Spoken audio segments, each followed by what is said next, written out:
Candice, it's a pleasure to meet you. Thank you so much for accepting my invitation and welcome to Cap Talk. Oh, thank you so much for having me. I'm so thrilled to be here and discussing my profession with you today. That's awesome. Well, talking about your profession, you have a very colorful profile. You're a healer, you're a life coach, and you're a psychic. I am, yes. Tell us more about that. Okay, well, basically I work for myself and I have clients that come and see me, and depending on what they need, depends on how I help them.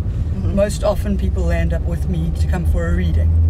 And from there we diversify out into whether they need healing or not, or if we need to take it in more of a life coaching type of thing.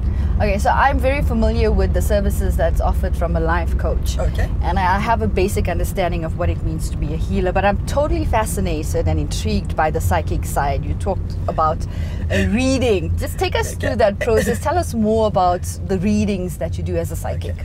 Well, when someone comes to see me, they normally have a reason that they're seeing me. One of them would be that they have someone that's crossed over and they have some unresolved issues that they'd like to resolve with that person, so we help them to connect.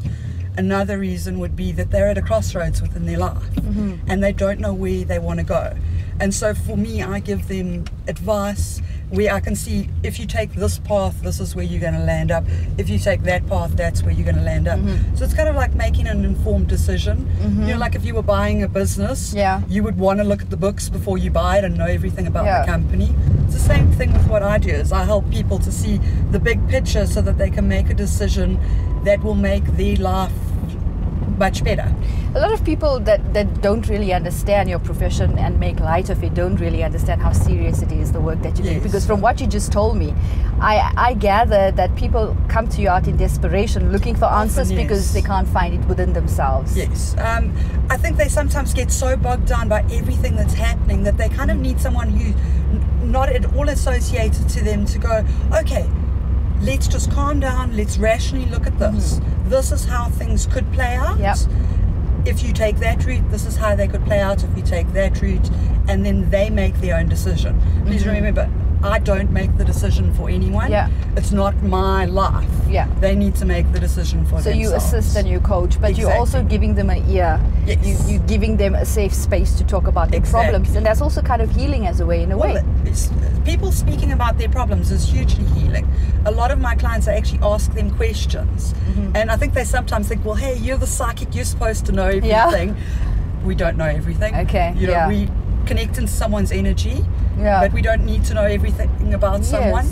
And so we then connect in with that person, and then we can help them. There is a belief that all of us are gifted to some degree with a sixth sense. Oh, I believe everyone is. And then we could channel these psychic abilities within ourselves. So I think, and it's not that uncommon anymore as it was in the past as well. I have a firm belief that every single person is psychic and they have psychic abilities. They range from being clairvoyant, which is the ability to see, clairaudient, which is the ability to hear, clairsentient, where you sense or feel, pick up spirits and that type of thing. And every one of us is born with one of those gifts. And it just depends on whether you actually choose to develop them or not. In most cases, people actually lose that gift by about age 7. Because what happens is that we're taught that it's wrong, that there's something wrong with us, because people go, oh, you're speaking to your imaginary friend. And so you start realizing or thinking, oh, you know, there's something wrong with me, so I'd better stop talking about what, you know, I see. I suppose it comes down to perception, and if you're not open to the experience, then obviously the fear comes in as well, because you're not open to it. And a lot of people are scared about what I do. Okay, so tell me something. When you meet somebody for the first time, when does your psychic ability actually kick in? The reason I'm asking this is because I want to know what is it that you're picking up about me.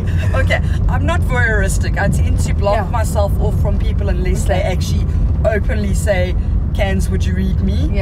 In which case, then I open it up. So do I have a bright future? You have a wonderfully bright future. That's what I wanted to hear. I don't necessarily think you'll end up living in Johannesburg or in South Africa forever. I actually think that you're going overseas. That's very interesting. Well, I do travel a lot, so the opportunity is already there for me to explore as well. But I believe you'll live overseas. I think your heart will always belong here.